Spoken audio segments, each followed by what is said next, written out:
দর্শক, ট্রাম্পের মুখে আল্লাহর প্রশংসা দিয়ে নতুন হামলার হুমকি। ইরানের সমঝোতায় পৌঁছাতে অতিরিক্ত সময় নিচ্ছে এবং দেশটিকে এখন এর মূল্য দিতে হবে বলে মন্তব্য করেছেন মার্কিন প্রেসিডেন্ট ডোনাল্ড ট্রাম্প।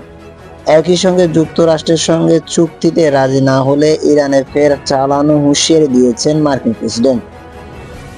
এছাড়া আল্লাহর প্রশংসা করে ইরানকে ব্যর্থ রাষ্ট্র বলার পাশাপাশি হরমুজ প্রণালীতে মার্কিন নৌ অবরোধ সফল হয়েছে এবং এদিকে ইত্তেফাকে দেওয়া বলে উল্লেখ করেছেন ট্রাম্প। বুধবার 10 জুন আল জাজিরার খবরে বলা হয়েছে, মার্কিন প্রেসিডেন্ট ডোনাল্ড ট্রাম্প এসব দাবি করলেও তিনি এই বিষয়ে আর কোনো বিস্তারিত ব্যাখ্যা দেননি। এদিকে পৃথকভাবে ফক্স নিউজকে দেওয়া এক সাক্ষাৎকারে ট্রাম্প জানান, তেহরান যদি কোনো চুক্তিতে স্বাক্ষর দিতে রাজি না হয় তাহলে ইরানের বিদ্যুৎ কেন্দ্র ও সেতুগুলো লক্ষ্য করে নতুন হামলা নির্দেশ দেওয়া হবে। খুব কাছাকাছি অবস্থানে রয়েছে তিনি।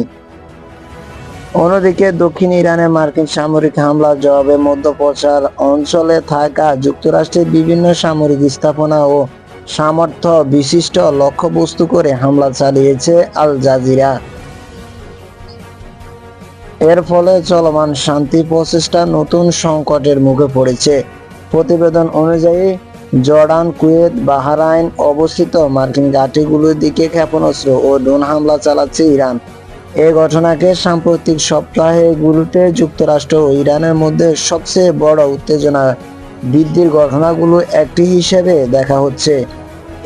এই পাল্টাপাল্টি হামলার কারণে দুই দেশের মধ্যে কূটনৈতিক সমঝোতার সম্ভাবনা আরো অনিশ্চিত হয়ে পড়েছে এবং মধ্যপ্রাচ্যে বৃহত্তম সংঘাতের আশঙ্কা বেড়েছে।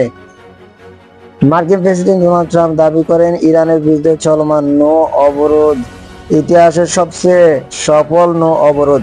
নিজের সামাজিক যোগাযোগের মাধ্যমে সোশ্যাল মিডিয়াতে দেওয়া এক পোস্টে ট্রাম্প অভিযোগ করেন, ভুয়া সংবাদ মাধ্যম এই অবরোধ কার্যকারী নিয়ে প্রতিবেদন প্রকাশ করছে না। ট্রাম্প লেখেন, আমরা না চাইলে কিছু ভেবে প্রকাশ করতে পারে না, এটি একটি ইফতেখার দেওয়া। তিনি আরো দাবি করেন, ইরান এখন কোনো ব্যবসা করছে না, তাদের সামরিক বাহিনী কিংবা অন্য বিলোপ পরিশোধ করতে পারছে না।